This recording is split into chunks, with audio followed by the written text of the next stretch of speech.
अस्सलाम वालेकुम फ्रेंड्स, कैसे हैं आप सब। उम्मीद करती हूँ सब ठीक ठाक होंगे। आज हम बनाने जा रहे हैं रान रोस्ट। घर पे रान रोस्ट करेंगे, बिल्कुल रेस्टोरेंट स्टाइल। होममेड मसाले यूज़ करेंगे, कोई भी बाज़ार का मसाला इस्तेमाल नहीं करते हैं। तो चलते हैं बनाने की तरफ। सबसे पहले हम लेंगे लहसुन 15 जब, उसको अच्छे से पेस्ट बना लेंगे। फिर ले लेंगे 1 चम्मच काली मिर्च, 2 चम्मच लेंगे सूखा धनिया, 1 चम्मच लेंगे ज़ीरा, 1 चम्मच ले लेंगे दालचीनी, 1 छोटी सब्ज़ इलायची, 1 फूल और 10 से 12 दाने ले लेंगे लौंग के। अब इन सब मसालों को हम लोग ग्राइंडर में पीस लेंगे। बहुत फाइन पाउडर नहीं बनाना, बस दरदरा सा इसको पीस लेना है इस तरह से, ठीक है। अब हम ले लेते हैं एक बाउल, उसमें ऐड करते हैं हाफ़ कप दही या 8 चम्मच खाने के दही इस्तेमाल करेंगे। उसके अंदर ऐड कर देंगे सफ़ेद सिरका 2 चम्मच, और इसके अंदर हम ऐड करेंगे 2 चम्मच ही कुकिंग ऑयल। कोई सा भी कुकिंग ऑयल ले सकते हैं जिसकी खुशबू ज़्यादा डार्क नहीं होनी चाहिए। और इसको अच्छे से मिक्स करेंगे तो ये एक पेस्ट, बहुत थिक सा पेस्ट बन जाएगा।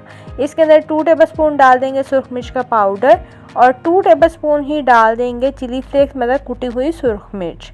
और फिर इसके अंदर 2 टेबलस्पून डालेंगे कसूरी मेथी, सूखी हुई है मेथी। इसको अच्छे से हाथों की मदद से क्रश करके इसमें ऐड कर देंगे।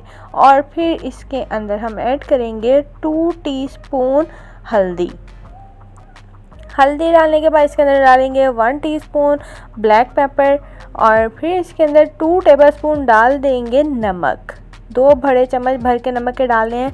और मैंने यहाँ पर टेंडराइज़र पाउडर लिया है, वो इसमें ऐड कर देंगे, जो पपीता का पाउडर होता है, गोश्त को गलाने के लिए यूज़ होता है। 1 टीस्पून ब्लैक पेपर मैंने और ऐड कर दिया है इसमें। जो मसाले थे वो मैंने सारे इसमें ऐड कर दिए हैं जो हमने पीस के रखे थे। हाफ़ टीस्पून मैंने फूड कलर भी इसमें ऐड किया है। फूड कलर ऑप्शनल है, अगर आपका दिल करे तो आप ऐड कर दें, नहीं तो रहने दें। अच्छे से मिक्स करके इसको हम थोड़ी देर के लिए साइड पे रख देंगे, ठीक है। ये देखें, ये अच्छे से मिक्स हो चुका है।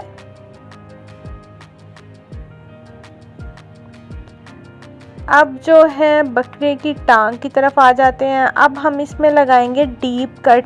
काफ़ी अच्छे और गहरे कट लगाने हैं ताकि जो मसाला है वो एंड तक चला जाए, ठीक है। तो तेज़ छुरी लें, तेज़ नाइफ़ लें, जिसकी वजह से आप अच्छे से डीप कट लगा सकें।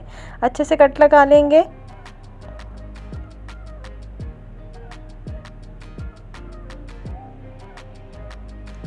और यहाँ पर ये जो एक मिडल वाली साइड होती है जहाँ पर टांग का जोड़ होता है ना, उस पर भी हमने कट लगाना है। अच्छे से इसको कट लगाएंगे तो ये ना फोल्ड हो जाएगी। हमने इसको फोल्ड लाजमी करना है क्योंकि हम इसको प्रेशर कुकर में बनाने वाले हैं, तो इसलिए इसके अंदर पूरा करने के लिए हमें इसको फोल्ड लाजमी करना पड़ेगा ताकि ये जो है उसमें पूरी आ जाए। ये देखें, अगर हम किसी देगचे में या पतीले में बनाते हैं तो उसमें भी हमें इसको फ़ोल्ड करना पड़ेगा। तो इस तरह से अच्छे से इसको गहरा सा कट लगाना ताकि ये इजीली फ़ोल्ड हो जाए। दूसरी वाली टांग जो, उसको भी मैंने सेम वैसे ही कर लिया है, अच्छे से कट लगा लिए हैं। और मसाला जो इसका मैंने 4 पार्ट्स में डिवाइड कर दिया है। एक पार्ट हम एक साइड पे, एक साइड पे लगाएंगे मसाले का, और अच्छे से मसाले को डीपली अंदर उंगलियों के साथ कट्स के अंदर घुसाना है ताकि जो मसाला है हर बाइट में आपको मिले। इसलिए आपने अच्छे से डीप करके आपने जो उंगलियों की मदद से, हाथों की मदद से डीप करके कट के अंदर लगा दें।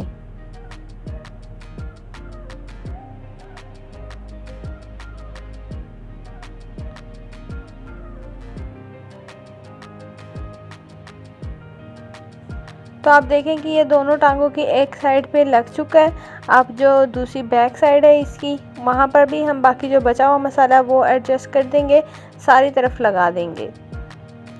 लास्ट में मैं इसके ऊपर एक आपको ट्रिक बताऊंगी जिसकी वजह से कि रेस्टोरेंट वाले जो लगाते हैं, जिसकी वजह से कि मीट में से या मटन में से स्मेल नहीं आती। तो आपको मैं बताऊंगी कि वो क्या चीज़ है जिसकी वजह से मटन में से या मीट में अगर रोस्टेड चीज़ जो होती है उसमें से स्मेल नहीं आती। रेस्टोरेंट वाले क्या चीज़ इस्तेमाल करते हैं, ठीक है। अभी ये देखें, ये मसाला जो मैंने अच्छी तरह से सारी तरफ लगा लिया, आगे पीछे से देख लें, कोई भी जगह छूटनी नहीं चाहिए। सारा मसाला हो चुका है मुकम्मल। तो अब मैं इसके ऊपर लगाने वाली हूँ लहसुन का पेस्ट, जो कि मैंने सबसे पहले बना के रखा था, वो मैंने मसाले के अंदर ऐड नहीं किया था। उसको हमने एंड पे लगाना है। जब हम सारा मसाला लगा चुकेंगे, लहसुन को पेस्ट को हाफ़ कर लेंगे, एक टांग पे आधा लगा लेंगे और दूसरी टांग पे आधा लगा लेंगे, ठीक है। तो अभी हमने कट्स के अंदर लहसुन का ये जो पेस्ट है इसको फिल करना है।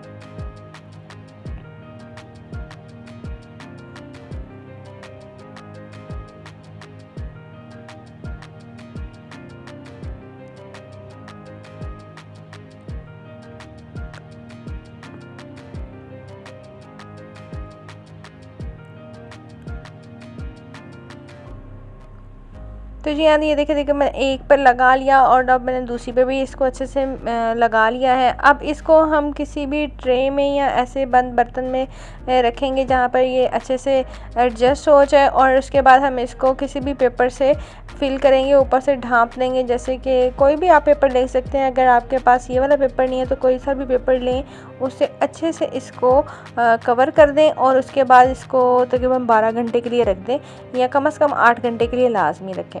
तो यहाँ पर तकरीबन 12 घंटे मुकम्मल हो चुके थे। ओवरनाइट इसको मैंने रख दिया था और अगले दिन दोपहर को मैं बना रही हूँ इसको। तो अब इसको पेपर के अंदर मैं इस तरह से फिल कर लूँगी।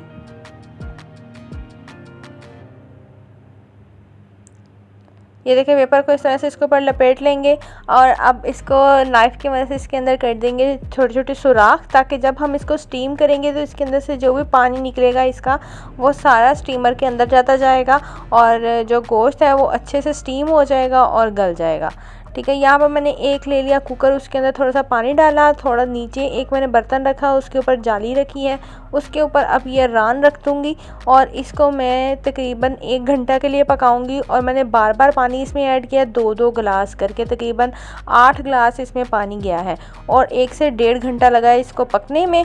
तो अब आप देख सकते हैं कि ये मुकम्मल गल चुका है। इसको मैंने चेक किया तो काफ़ी हद तक ये मुकम्मल गल गया है। अब इसको मैं बाहर निकालूंगी। अब इसके साथ एक और काम करना है, इसको बाहर निकालेंगे।